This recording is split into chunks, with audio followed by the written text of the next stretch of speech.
নমস্কাৰ বন্ধুসকল, এটা নতুন ভিডিঅ'লৈ মই আপোনালোকৰ মাজলৈ আহিছোঁ। আপোনালোকে চাই আছে মোৰ চেনেল মিষ্টাৰ ন। আজিৰ দিনটোতে মেঘালয়ৰ যিখন উপহাৰ কুপনৰ খেল হ'বলগীয়া আছিল, সেই উপহাৰ কুপনৰ খেলখন হোৱাৰ কথা আছে। আজি আবেলি 4 বজাৰ পাছতেই এই উপহাৰ কুপনখনৰ সম্পূৰ্ণ ৰিজাল্ট আহি যাব। বন্ধুসকল, আপোনালোকে যদি এই খেলখনৰ ৰিজাল্ট চাবলৈ বিচাৰে তেনেহ'লে আপোনালোকে মোৰ চেনেলটো সকলোৱে ছাবস্ক্ৰাইব কৰি লওক আৰু লগতে ভিডিঅ'টো যিমান পাৰে সিমান শ্বেয়াৰ কৰি দিব।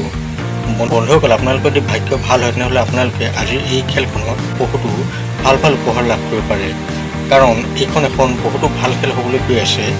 বন্ধুসকল, আপোনালোকে যদি এতিয়ালৈকে এই খেলখনৰ টিকট লোৱা নাই তেনেহ'লে আপোনালোকে মই স্ক্ৰীণত এটা নাম্বাৰ দি দিছোঁ, আপোনালোকে সেই নাম্বাৰৰ পৰা হোৱাটছআপ কৰিব আৰু যদিহে আপোনালোকৰ টিকট লাগে টিকট লৈ ল'ব।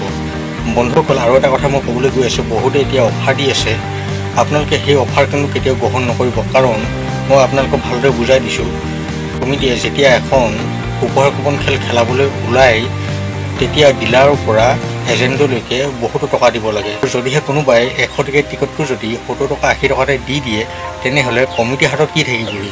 কমিটিৰ হাততো গৈ 20 টকামানহে থাকিব। তেনেহ'লে এখন খেল কমিটিয়ে কেনেদৰে খেলাব? গতিকে বন্ধুসকল, আপোনালোকে হয়তো ভালদৰে বুজি পালে যে এই খেলখনৰ টিকট আপোনালোকে কেনেদৰে ল'ব পাৰিব আৰু আপোনালোকে এই খেলখনৰ লাইভ বা ৰিজাল্ট কেনেদৰে চাব পাৰিব। গতিকে আপোনালোকে অলপো দেৰি নকৰিব, আপোনালোকে অতি সোনকালে মোৰ চেনেলটো সকলোৱে ছাবস্ক্ৰাইব কৰি লওক আৰু আবেলি 4 বজাৰ পাছতেই এই খেলখনৰ সম্পূৰ্ণ ৰিজাল্ট বা লাইভ আপোনালোকে মোৰ চেনেলটো চাব পাৰিব। বন্ধুসকল, ভিডিঅ'টো আৰু বেছি দীঘলীয়া নকৰোঁ। ভিডিঅ'টো চাই ভাল পালে মোৰ চেনেলটো ছাবস্ক্ৰাইব কৰি ভিডিঅ'টো লাইক আৰু কমেণ্ট কৰি দিব। লগ পাম অন্য এটা ভিডিঅ' সৈতে। এতিয়ালৈ দেখোন বাই।